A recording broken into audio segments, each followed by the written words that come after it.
제 123편 성전에 올라가는 노래. 하늘에 계시는 주여, 내가 눈을 들어 주께 향하나이다. 상전의 손을 바라보는 종들의 눈같이, 여주인의 손을 바라보는 여종의 눈같이 우리의 눈이 여호와 우리 하나님을 바라보며 우리에게 은혜 베풀어 주시기를 기다리나이다. 여호와여, 우리에게 은혜를 베푸시고 또 은혜를 베푸소서. 심한 멸시가 우리에게 넘치나이다. 안일한 자의 조소와 교만한 자의 멸시가 우리 영혼에 넘치나이다.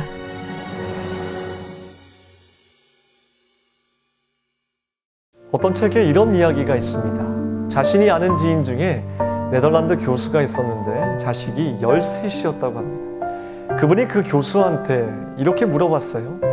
자네는 자식이 13인데 그 중에 다른 자식들보다 유독 사랑스러운 자식이 있습니까?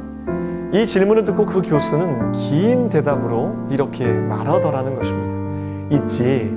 12살 먹은 애가 있는데 요새 그 녀석이 치아 교정을 위해 보철을 했는데 너무 부끄러워 집 밖으로 나가질 않으려고 해. 아참, 내가 누구를 가장 사랑하느냐고 물었지? 그렇다면 23살 먹은 애지. 결혼하기로 했던 여자가 있었는데 얼마 전에 약혼을 깨는 바람에 요즘 아주 힘들어해. 하지만 내가 정말로 사랑하는 녀석은 막내지. 너무 귀여워. 아, 맞다. 24살 그 녀석은 혼자 아파트를 얻어 사는데 술 마시는 버릇 때문에 고생을 하고 있어. 하지만 내 생각에는 말이야. 그러면서 이 교수가 13명의 아이들의 이름을 한 명도 빼놓지 않고 말하더라는 것입니다. 이분이 이 교수님의 이야기를 들으면서 한 가지 깨달은 것이 있다고 합니다. 아버지가 가장 사랑하는 자식은 바로 그 순간에 아버지를 가장 필요로 하는 자식이라는 것을 깨달았다고 합니다.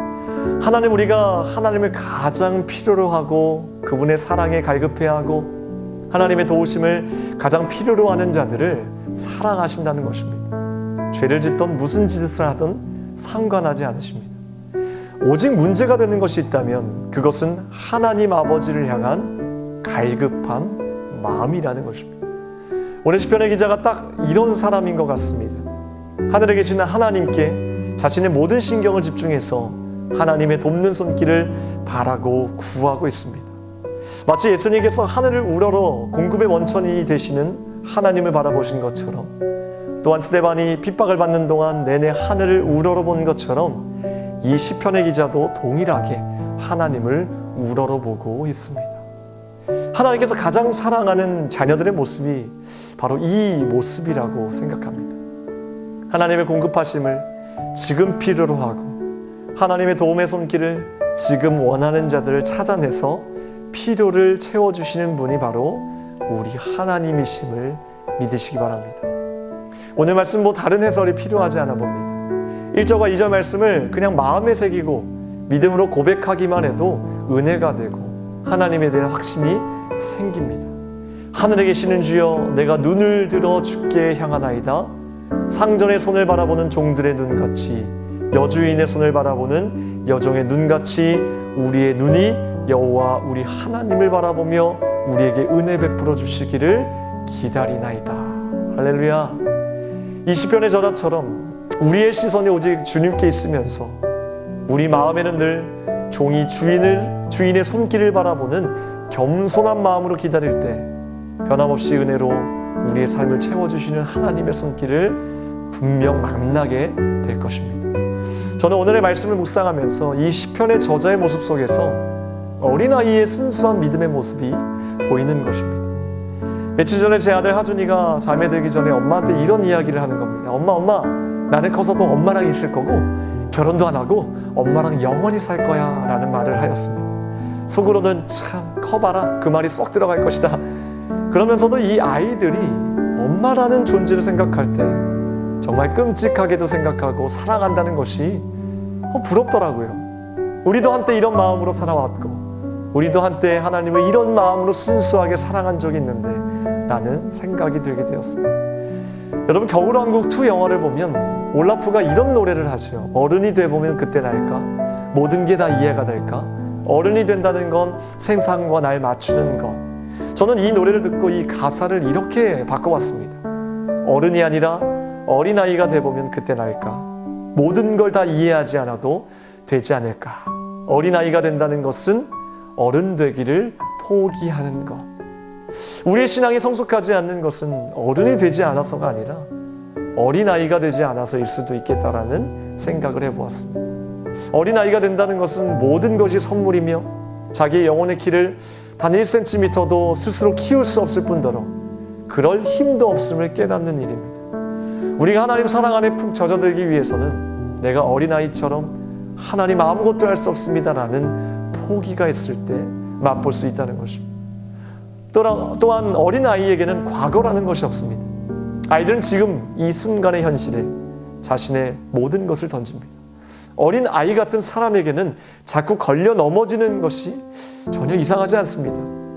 그는 넘어질 때마다 목적지에 이르려는 마음을 더욱 굳게 먹고 실망하지 않고 다시 일어서게 됩니다. 니코스 카잔차스키의 책 히라빈에게 보낸 편지에 이런 내용이 있습니다.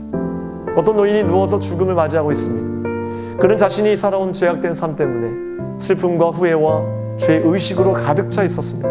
마침내 숨이 끊어진 그는 벌거벗은 채로 주님 앞에서 두려움에 떨며 심판을 기다립니다. 손에 향기름을 담긴 큰 접시를 드신 예수님은 해변에 기름을 적셔 그의 몸에 묻은 때와 부끄러움을 닦아주십니다. 그러고 나서 이렇게 말씀하셨습니다. 이런 것들로 더 이상 나를 성가시게 하지 말고 가서 마음껏 뛰어 놀아라. 여러분, 어른이 되려고 애쓰지 마십시오. 좋은 사람이기를 드러내기 위해 인정받기 위해 노력하지 마십시오. 어떤 사람이 이런 말을 했어요. 성인 되기를 포기하라. 그것이 모두를 위해 훨씬 유익하다. 사랑하는 성도 여러분, 오늘 시편의 저자는 어린아이와 같은 마음으로 주님을 바라보고 있습니다. 그 주님은 오늘 나의 필요를 다 알고 계시며 지금이라도 당장 주실 수 있는 가장 좋으신 나의 아버지이심을 믿으시기 바랍니다. 기도하겠습니다. 하나님, 우리가 어른 되기를 포기합니다. 어린아이와 같은 순수한 믿음으로 하나님만을 날마다 우러러 볼 수 있는 그런 시선과 순수한 마음과 집중된 하나님 마음을 허락하여 주시옵소서.